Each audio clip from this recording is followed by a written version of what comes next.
It's the feel around Bloomington and the feel around the program is real exciting right now. You can tell there's been a lot of success here because I've actually had a chance to speak across the state this weekend, and everybody's asking me about Hoosier baseball, which is exciting. And we've been able to really have a good shot at getting out here and practicing. I don't know everybody's noticed, but if it's over 40 degrees, we're on the field. So we've actually been out for about 2 weeks getting some work. We scrimmaged on the field this weekend.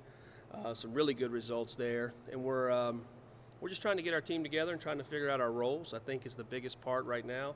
We have a lot of our young kids trying to figure it out, but also a lot of our older kids. I think we're still figuring out our coaching staff and our players with the transition of what we're expecting and what we're wanting. But it's a very mature group, very talented group that's ready to prove a lot of people that we can play this game the right way and play it better than anybody else. I'm going to open it up for questions if anybody has any questions or anything from me. We got it down to 6. So 6 trying to find 4, which, believe it or not, that's a good problem to have. We just have a lot of experience back in the pitching staff, and we're having some guys. Ryan Holstad's back out there healthy.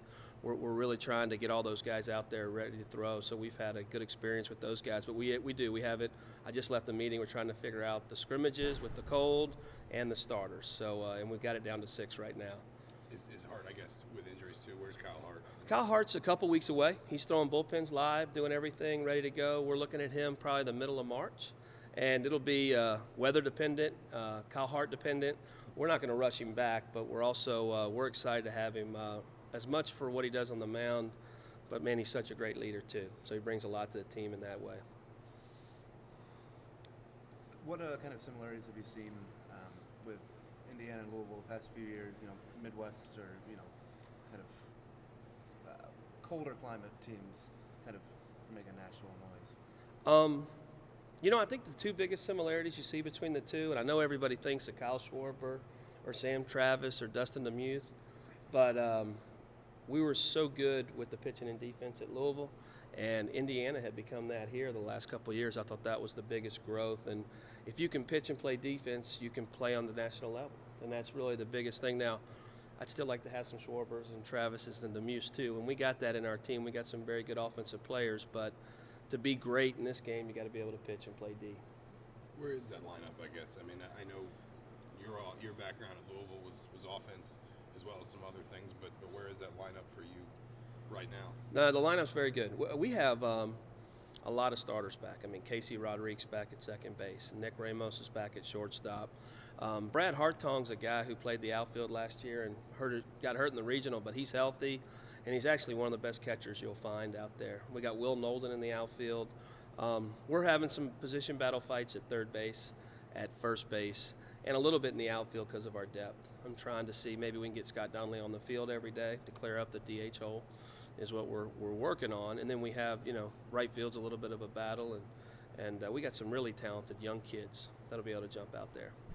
Logan Sowers he was Mr. Indiana last year, big outfielder, draft pick. I think he hit a triple off the wall and a double off over the center fielder's head this weekend. He's got a chance to really make some progress.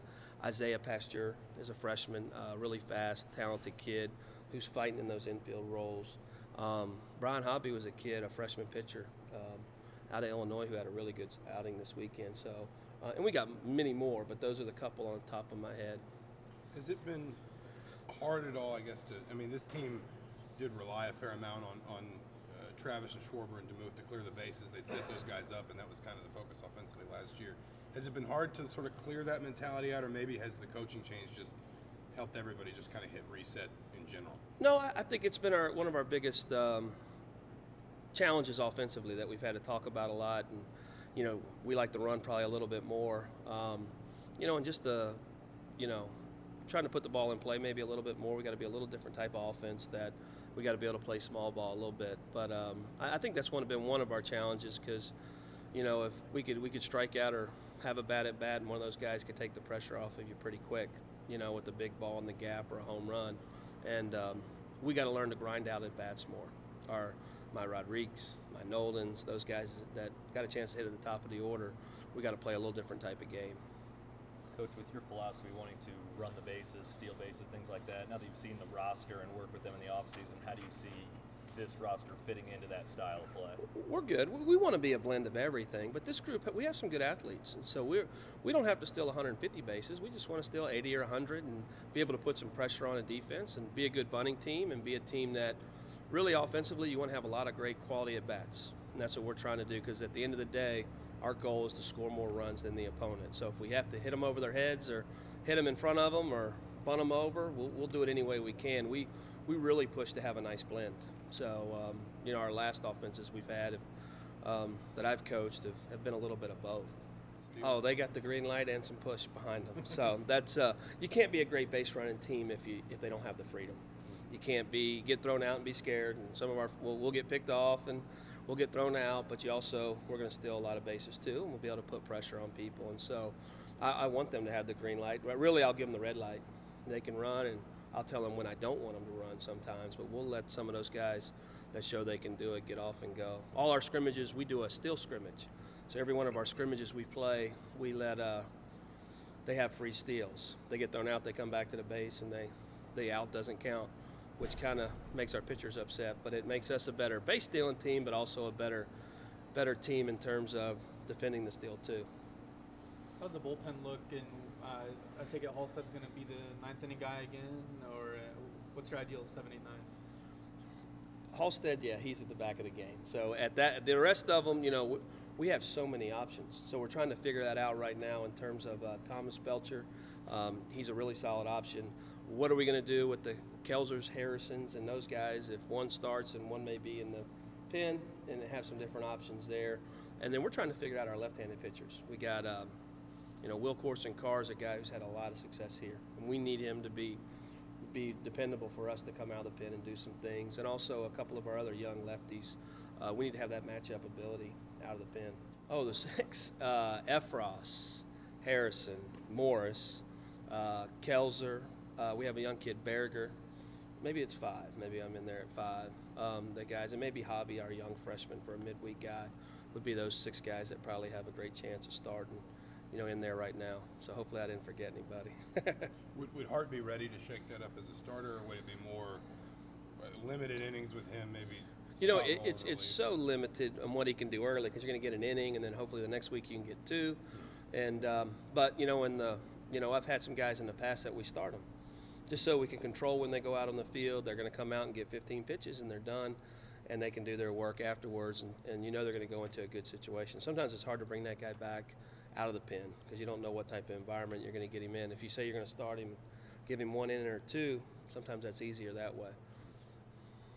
Coach, if you don't mind me asking, what are your thoughts on having your used to be freshman infielder, now sophomore, get a couple innings out of the bullpen this year? Being that Austin Cangelosi is my favorite player, just want to make sure I say that. We're trying to get him any way we can to get him on the field to help us, and we're hoping he helps us with the bat instead of out of the bullpen. I'll let you know how he feels about that. You got it. All right, thanks for having me here. What's allowed you to have such recruiting success in the past couple years, and what's your pitch to get guys here, basically? The whole key in recruiting is relationships. Building relationships, being close with other people. I spoke at the Indiana Bulls the off season, talked to their team, and what happens in recruiting is you recruit somebody's kid, and then they come and play for you, and then that kid goes back to his organization, and they say, man, I really enjoyed my experience there. So I think it's twofold. You got to develop those guys and bring them in, and your name spreads and the word spreads that, hey, that's a good situation to be in, and so our relationships get stronger. The sell here, it's been pretty easy because I sit kids on the couch, and I guess recruiting's never easy. It's probably not the best word, but we're selling this university. I mean, it's blown us away, and we haven't even seen probably half of it as a new staff of the different things that we're able to offer. And when you add that into a beautiful stadium, and tip your hat to Tracy Smith and his staff, the 4th and 5th best teams the last 2 years in the country, you got a chance to do it all here. I tell kids I feel like I'm selling them Mercedes. I drive a Chrysler, but you feel like you're selling the Mercedes. This is where you get it all. Great degree, great baseball, national program, great facilities, great crowds.